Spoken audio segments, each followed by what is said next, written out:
So, okay, let me just start by saying something that I think a lot of people are sleeping on right now. And I mean really, genuinely sleeping on. We're halfway through the year, which I honestly can't believe.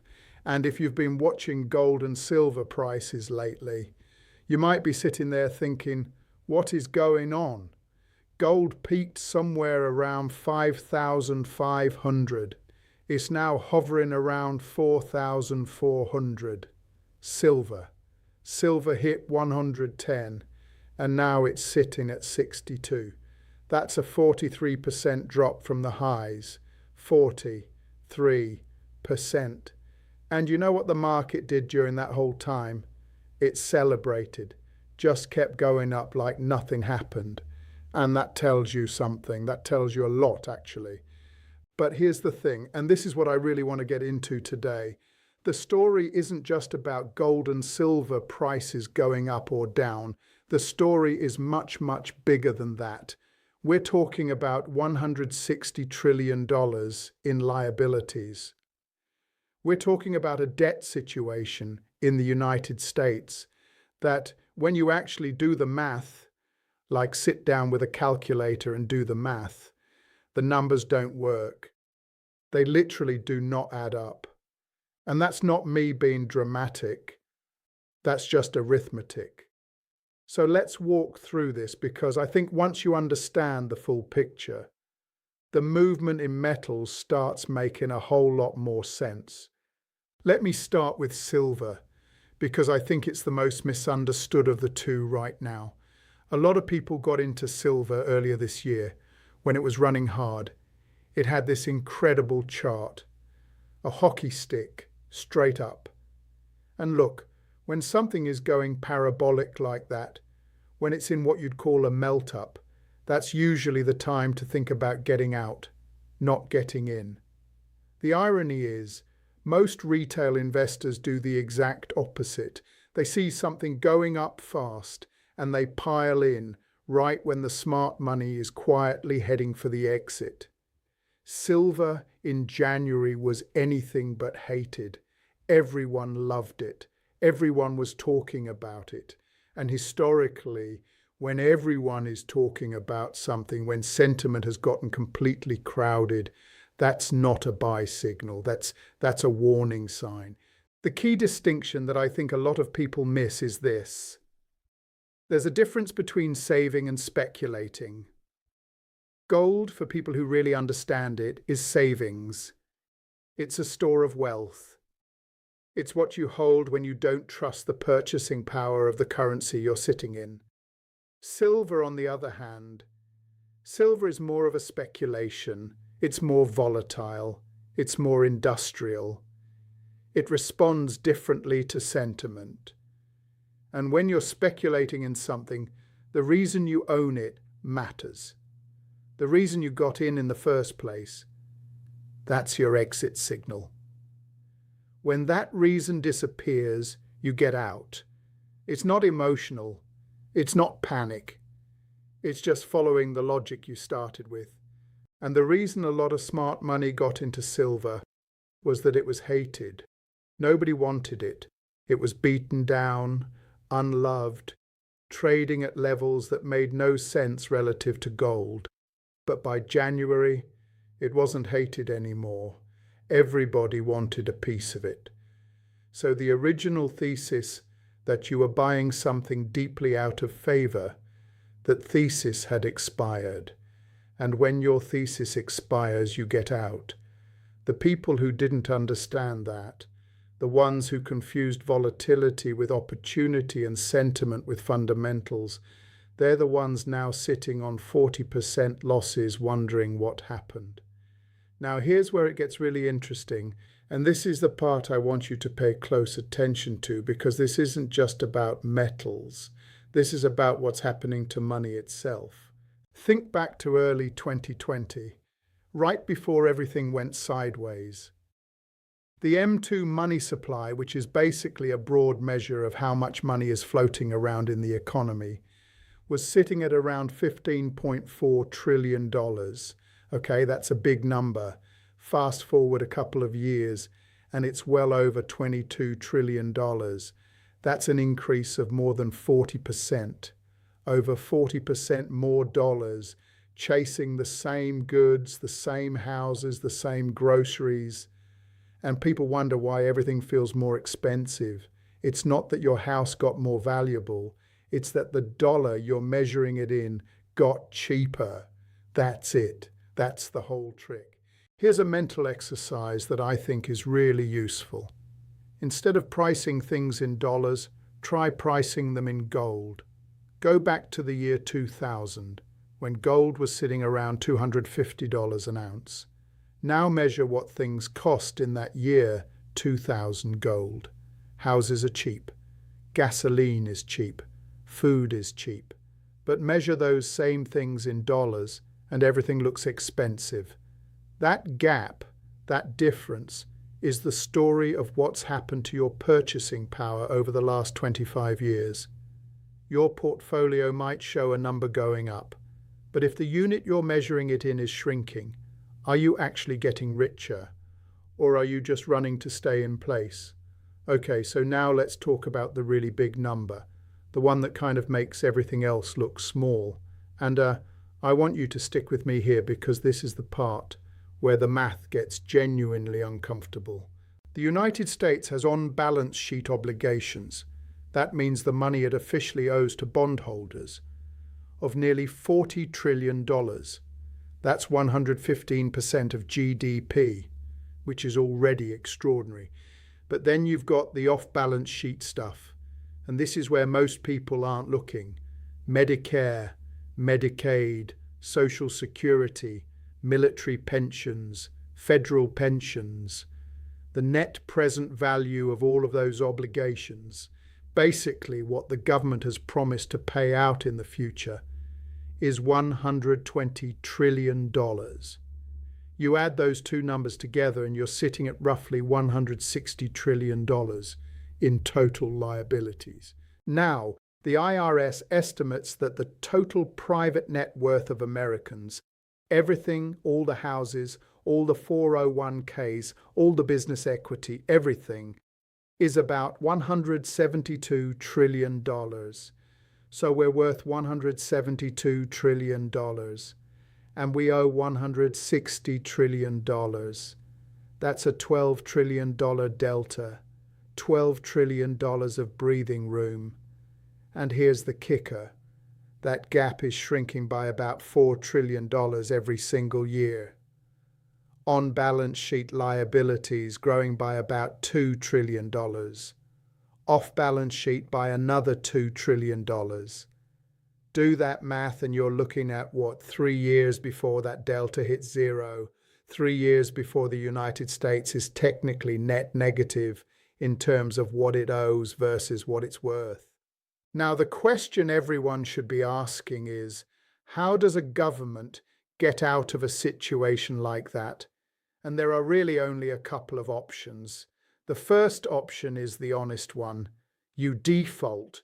You go to the bondholders and you say, look, we borrowed more than we can ever pay back, and we're not going to pretend otherwise. You renegotiate, take the haircut. This is what Argentina has done multiple times. It's painful, it's embarrassing, it destroys your credit for a decade, but it's honest. The second option, which is obviously politically much easier, and this is the path I think we all know is coming, is what you might call a dishonest default. You don't tell the bondholders you're defaulting. You don't tell the pensioners their money isn't coming. Instead, you print. You flood the system with liquidity. You make the dollar worth less. So technically, you're paying everyone back in full, just in dollars that buy a lot less than they used to. The debt number stays the same. The obligation on paper gets met. But the real purchasing power you deliver is a fraction of what was promised. That's the dishonest default. And historically, that's almost always the path governments choose. Because the alternative, telling millions of retirees who paid into Social Security for 60 years that they're not getting their money, that's politically impossible. And this is exactly why, if you believe that the next decade is going to involve significantly more money printing, more quantitative easing, more liquidity injections, more creative accounting from the Federal Reserve, then gold isn't just an investment, it's savings. It's the same role it's played for 1,000 years of recorded history, because every single time a fiat currency has been inflated beyond its ability to maintain purchasing power, hard assets have served as the escape valve. Now, let's zoom out for a second and look at what's happened with interest rates, because this is directly tied to where gold and silver go from here. At the start of this year, the consensus was pretty clear. Rates were coming down. The president was pushing for cuts. The Fed was signaling dovishness. The dollar was weakening, and gold was climbing. It made perfect sense. Lower rates mean cheaper money, which means more printing, which means gold goes up. Simple. But then the war happened, and suddenly oil's trading at $100 a barrel. Inflation starts percolating through the system again, and the consensus flips completely. Now everyone's saying rates have to go higher to fight inflation. The dollar strengthens, and gold comes under pressure. Just like that, the narrative reverses. Here's what's really interesting, though, and I think this gets missed a lot. The FED controls the short end of the rate curve. It can mess with overnight rates, it can signal, it can jawbone markets all day long.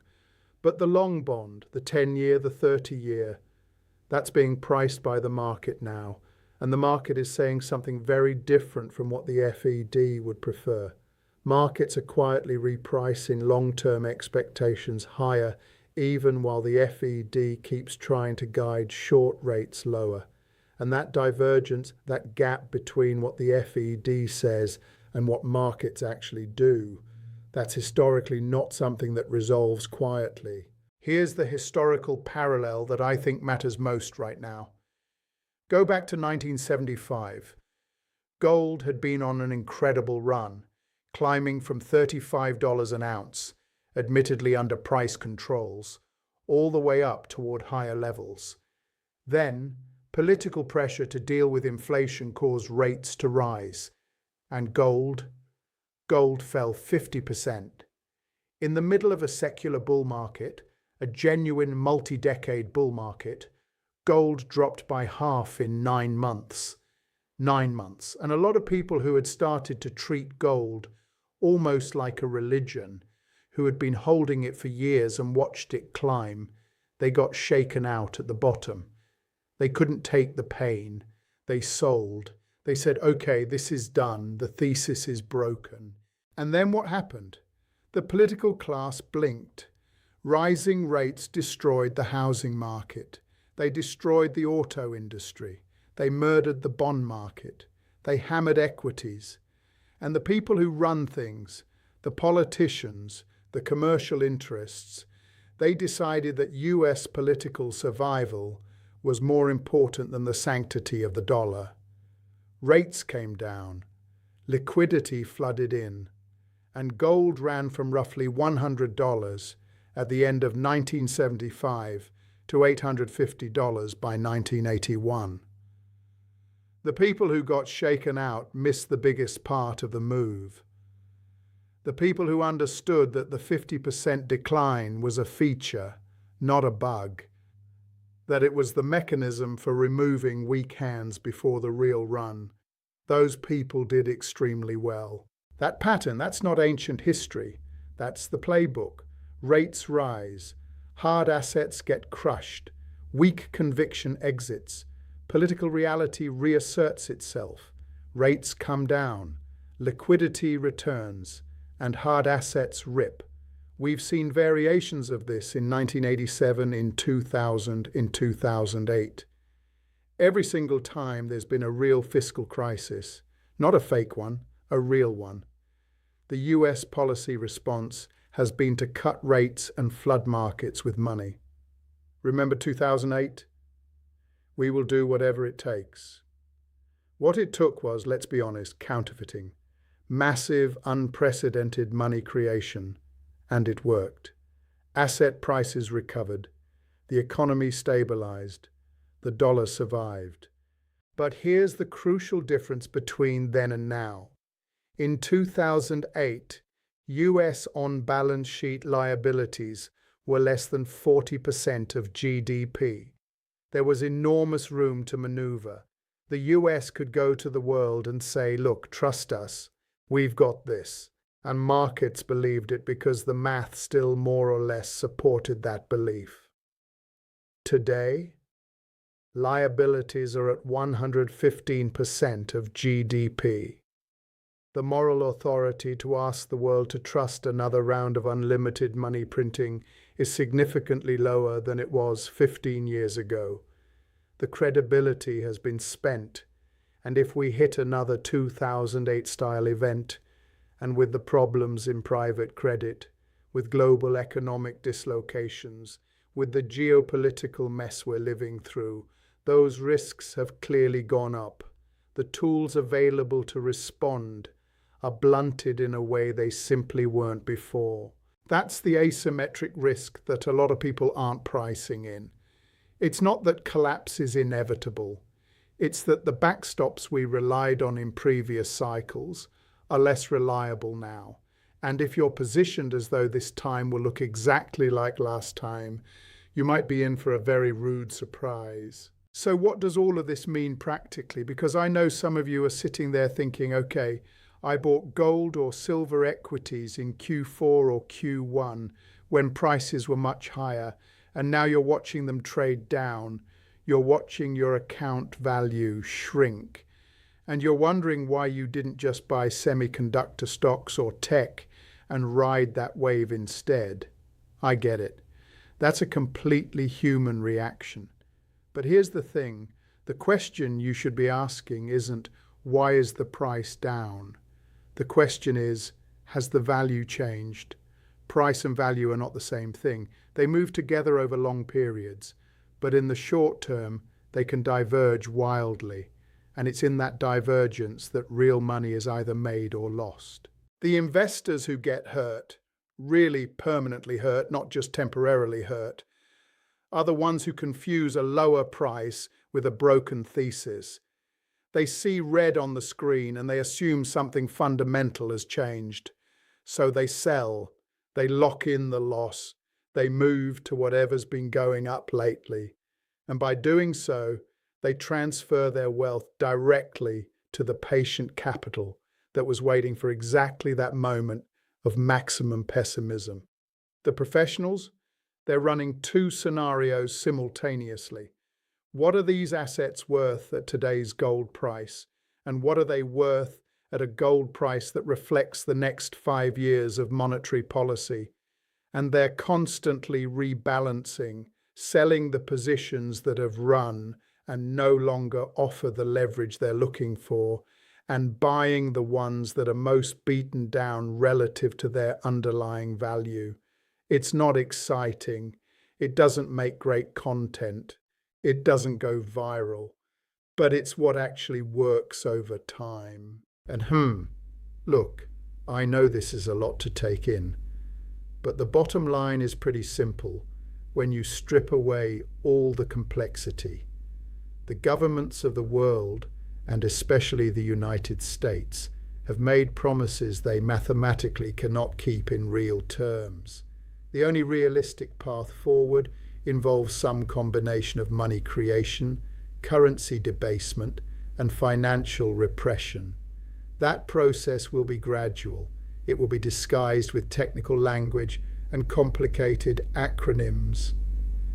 The people running it will give speeches about responsibility and fiscal discipline while doing the exact opposite.